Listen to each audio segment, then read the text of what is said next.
మదిర ఉంది.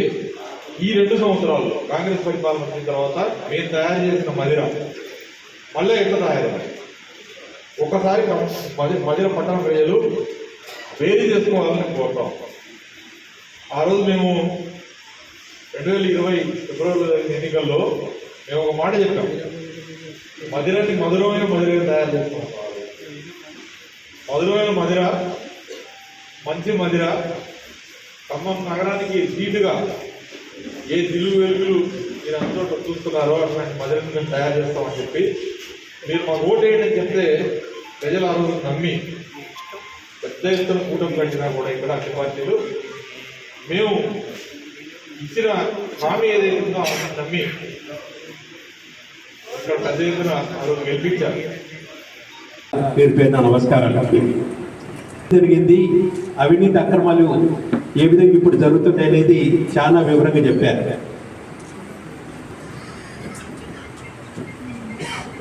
మధ్యతో పాటుగా మొత్తం రాష్ట్ర వ్యాప్తంగా కూడా మున్సిపాలిటీ ఎన్నికలు వచ్చినాయి, కార్పొరేషన్ ఎన్నికలు వచ్చినాయి. వాస్తవంగా చెప్పాలంటే పట్టణ అభివృద్ధి అనేది పెద్ద ఎత్తున ఈ రాష్ట్రంలో పట్టణ అభివృద్ధి జరిగింది కేసీఆర్ గారి నాయకత్వంలో. ఆ రోజున 10 సంవత్సరాలలో పట్టణాలు పెద్ద ఎత్తున అభివృద్ధి జరిగినాయి. కనీవిని ఎరగినటువంటి పట్టణ అభివృద్ధి కార్యక్రమాలు మొత్తం తెలంగాణ వ్యాప్తంగా కూడా జరిగినాయి. అందులో భాగంగానే మదర్లో కూడా పెద్ద ఎత్తున అభివృద్ధి కార్యక్రమాలు జరిగినాయి. ఎప్పుడు కూడా మదర్ ప్రజలు ఊహించని విధంగా పట్టణాన్ని అన్ని విధాలు కూడా అభివృద్ధి కార్యక్రమాల్లో చేసుకున్నాం.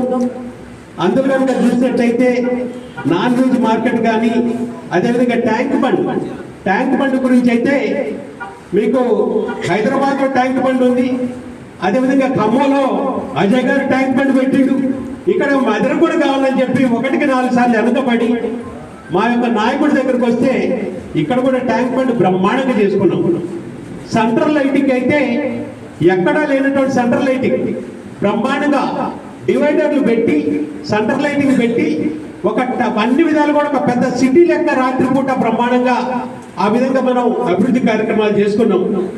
అంతేకాకుండా ఎస్సీ పెద్దలు రామనాగేశ్వరరావు గారు, సిపిఎం పార్టీ జిల్లా కార్యదర్శి మన నాగేశ్వరరావు గారు, అలాగే సిపిఎం పార్టీ కార్యదర్శి వర్గ సభ్యులు కళ్యాణ వెంకటేశ్వరరావు గారు, మాజీ మున్సిపల్ చైర్మన్ లతా గారు, పార్టీ టౌన్ అధ్యక్షులు కరుమూరి గారు, మండల పార్టీ అధ్యక్షులు రావు శ్రీనివాస్ గారు. మున్సిపల్ ఎన్నికలు ఈ నెల 11 జరుగుతున్న విషయం అందరికీ తెలుసు. దానిలో భాగంగానే మేము కూడా ప్రతిపక్ష పార్టీగా, ఒక బాధ్యతాయుతమైన పార్టీగా గతంలో ఈ రాష్ట్ర అభివృద్ధిని సాధించడం కోసం చేసినటువంటి పార్టీగా, ఈ రాష్ట్రాన్ని సాధించిన పార్టీగా, తెలంగాణ కోసం కొట్లాడిన పార్టీగా ఎన్నికల బరిలో నిలబడి మాతో పాటు కలిసి వచ్చేటువంటి ఇతర పార్టీలను కూడా కలుపుకొని ఎన్నికల్లో పోవాలని పార్టీ నిర్ణయించింది.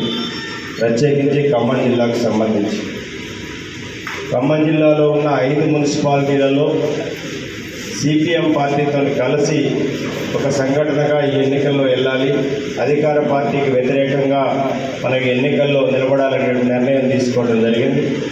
ముందుగా మా యొక్క ఆహ్వానాన్ని మన్నించి మాతో పాటు ఈ రాష్ట్ర ప్రభుత్వానికి వ్యతిరేకంగా ఈ ఎన్నికల్లో మాతో పాటు భుజం కలిపి నడుపుతున్నటువంటి సిపిఎం పార్టీ జిల్లా నాయకత్వానికి మేము బీఆర్ఎస్ పార్టీ జిల్లా కమిటీ తరఫున వారందరికీ కూడా మనస్పూర్వక ధన్యవాదాలు తెలియజేస్తా ఉన్నాం.